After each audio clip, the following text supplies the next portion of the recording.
So what a lot of people like to do is they like to actually use their web analytics program to actually determine how good their split tests are working.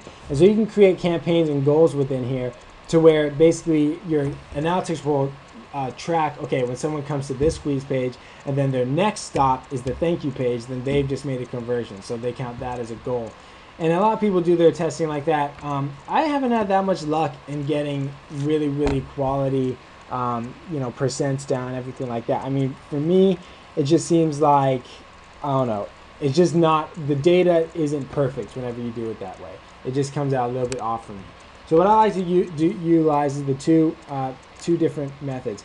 Is first I set up the split tester inside my WordPress site. And my split tester that I use is Max AB split testing. So if you go in the plugin section and look for Max AB, you'll find this Max Foundry plugin, which is pretty cool. You can set up to 4 pages. So you have your original squeeze page, and then you have a variation, and you can even set 2 more variations, and you can make it so that the statistical difference, you can make it so that basically it shows the original 50% of the time, it shows the secondary 50% of the time, or you could do 3 and do 33%, 33%, etc., etc., etc.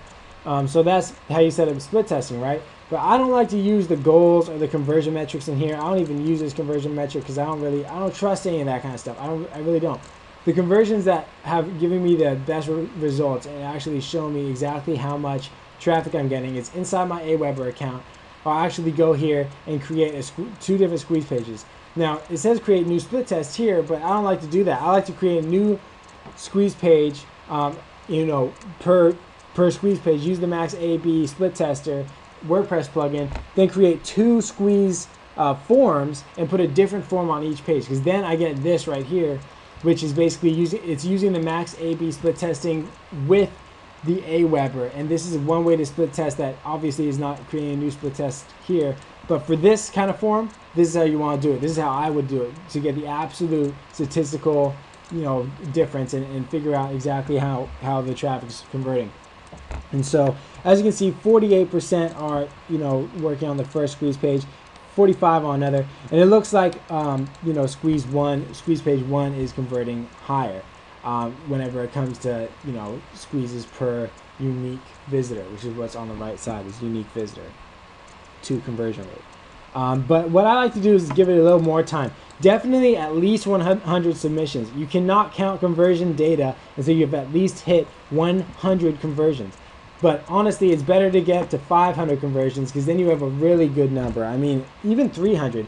In my experience, what ends up happening is the first 100 is your first real data. You're like, okay, we've had 100, so now we have a pretty good idea that's going to stay around this point.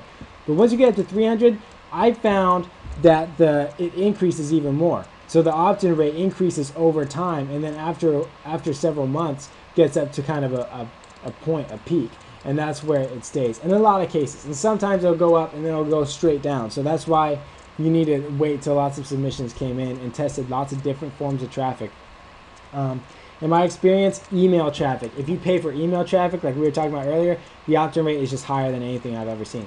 The other types of traffic that are really good, YouTube traffic. YouTube traffic converts really, really easily. A lot of people say it converts 5 times as easily, 500%.